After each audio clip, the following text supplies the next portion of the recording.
Today I'm going to replace the drive cable, which has got quite frayed. I don't know if you can see that on the film there, on this Makita PLM4631N2 mower. Things first, unplug the spark lead and turn the mower on its side with the air filter, that's this bit, facing towards the sky. Before you begin, pressure wash the underside thoroughly, otherwise you won't be able to find the nuts you need to uncover. So it just shows this did need doing. Two nuts, one there and one there, which 13mm socket seems to fit on this mower, and then there's two screws, two Phillips screws there, and a clip-in plate. So I've got to take those screws and loosen, take away those nuts, and then hopefully that cover will be able to come off.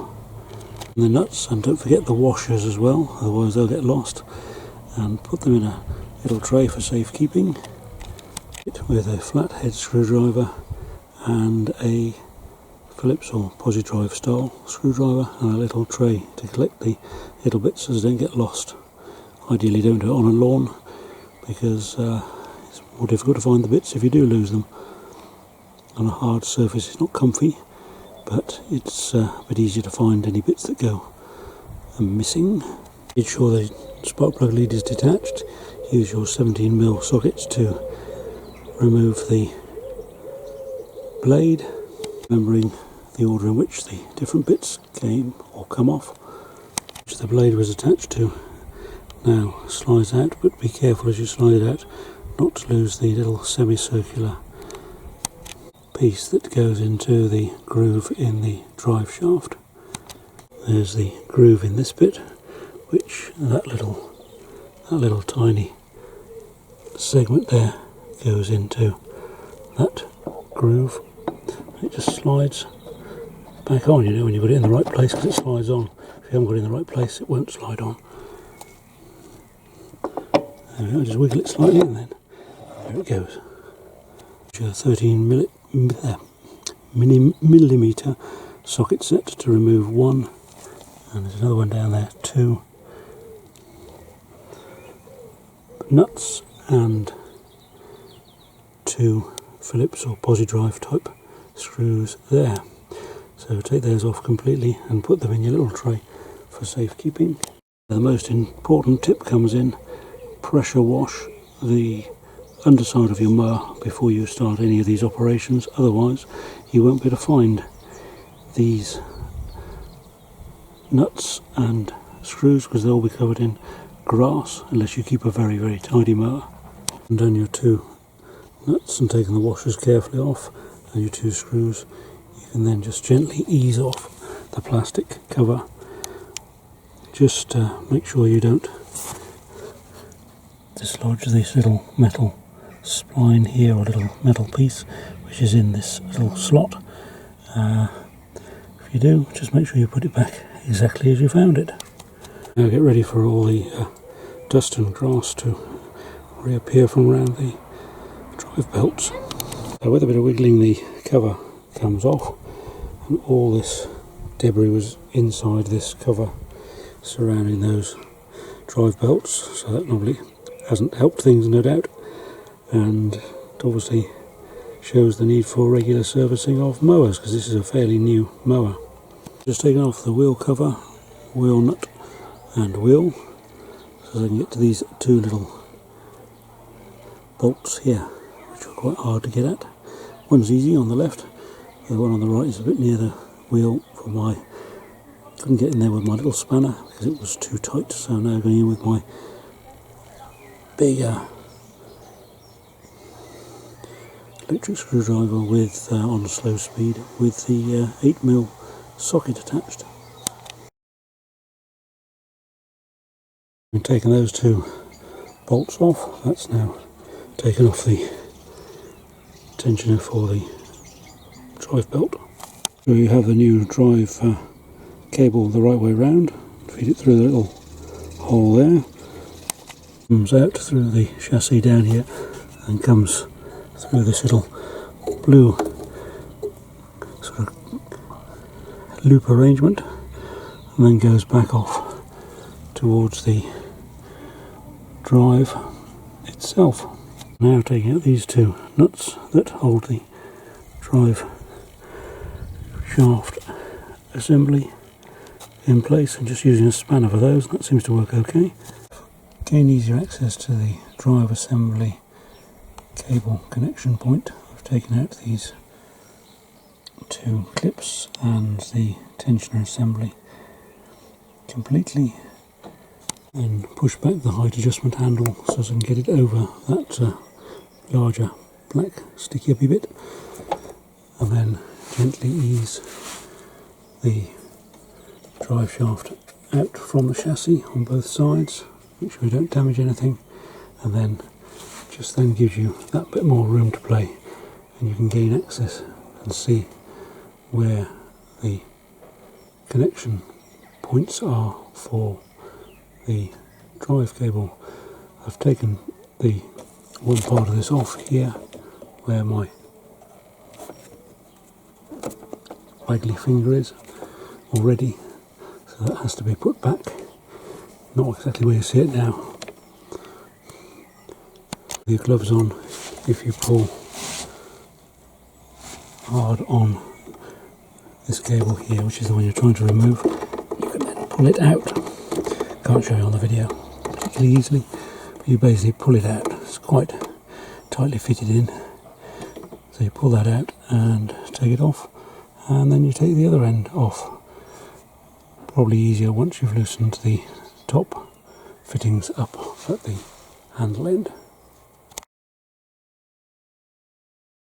For reassembly, remember to keep your nuts or your nut to the top of the handle, and then you've hopefully got the cable the right way round. But having loosened that off at the top there by just taking this little fella off, where's it gone?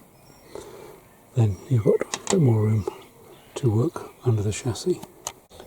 When you refit the cable, make sure you follow the same system as the old one, and you pop the end of the cable that's going into underneath the mower chassis through this little grommet, and if you fit this lower end of the cable first, I think you'll find it easier then to get it on to the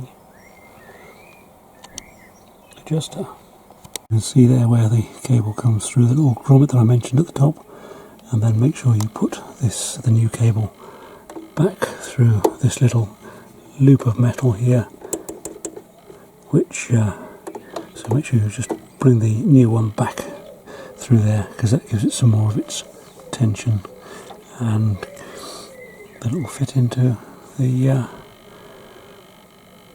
bit that makes the drive work.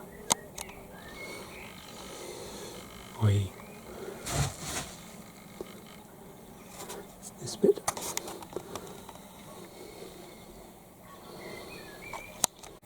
Now pull the cable back through the bottom and turn it until you can get this connector out from the drive. Then you arrive at the connection point up here with this neatly seated into there. Make sure it's all nicely seated,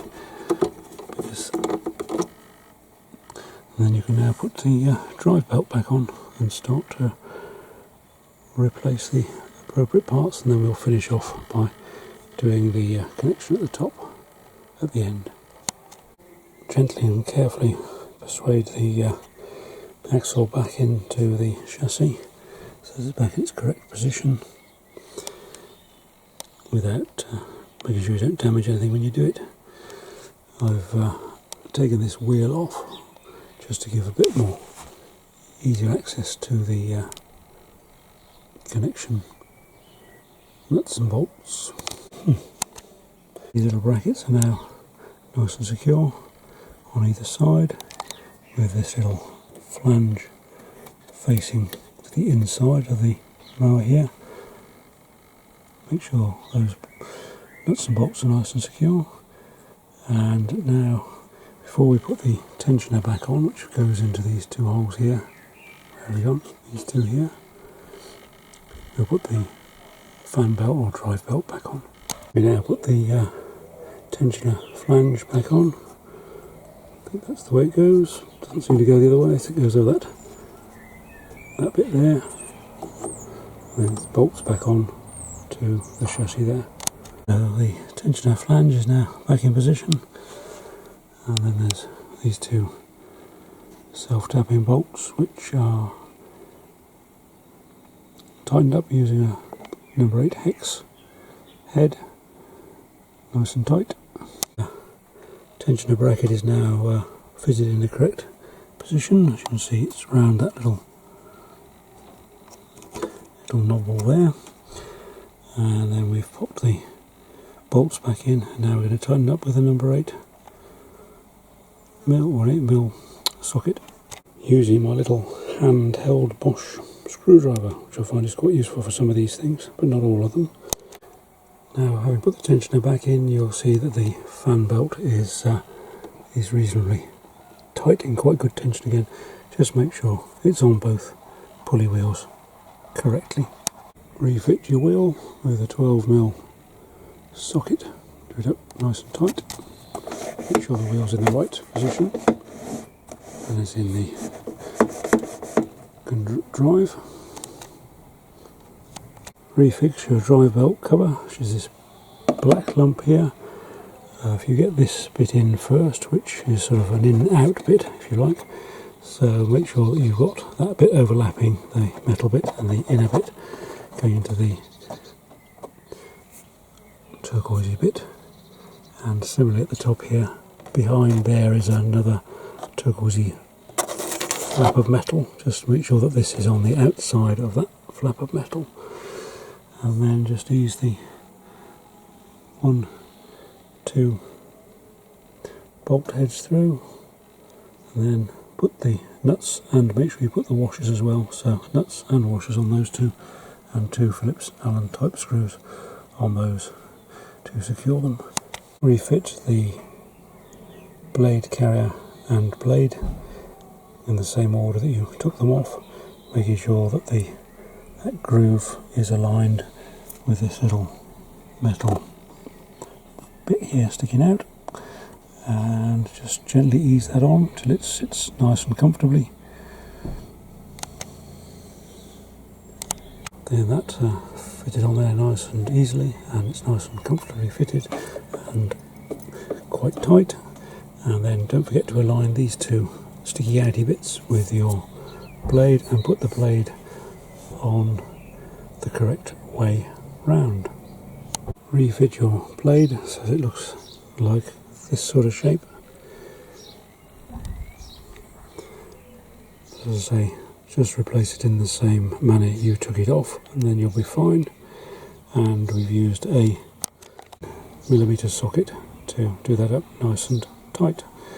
If when you eventually start the mower up it starts to vibrate and jolt around a lot, just turn it off immediately, and just check that you've actually got the blade in the right alignment and tight. If in doubt, don't use it until you've sought expert advice.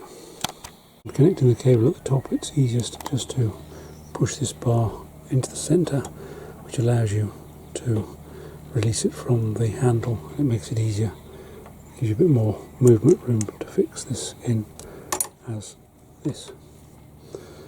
You fix these 2 cables into their connector, which holds them tightly in the correct positions.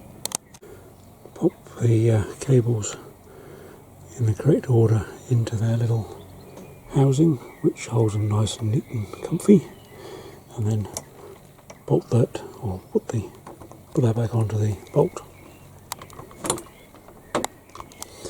Push that back onto the bolt, and then do it. Put the nut and washer on. Do it up nice and tight, and then press the handle in towards the centre of the frame, and put it back in its hole, and then hopefully job's good. And return the mower back over. I'm just going to spray the underneath with this GT85 spray, and hopefully it'll stop some of the grass sticking so easily to it, and also help the flow of grass from the underside through into the bag. I was considering trying the dry lube silicone lubricant, but I'll leave that one for another day. So this time I'll use the GT85. If you found this at all useful, please do subscribe and do press the like button. Thank you. This way we can continue to help Acorns Children's Hospice Worcester and Mind. Please do subscribe. So once you've secured the drive cable to the chassis there and also to the handle there, then the important thing is to adjust this arrangement here. So if you need 2 spanners, and just adjust it so as the tension is correct to make the mower move forward when you pull the drive control lever. Also, the other thing is, not to forget, sometimes I do forget, is to reattach the spark plug wire. When you turn the mower back over again, just leave it to settle for a little while, just so as it all goes back into the sump. Then hopefully you'll find it easier to start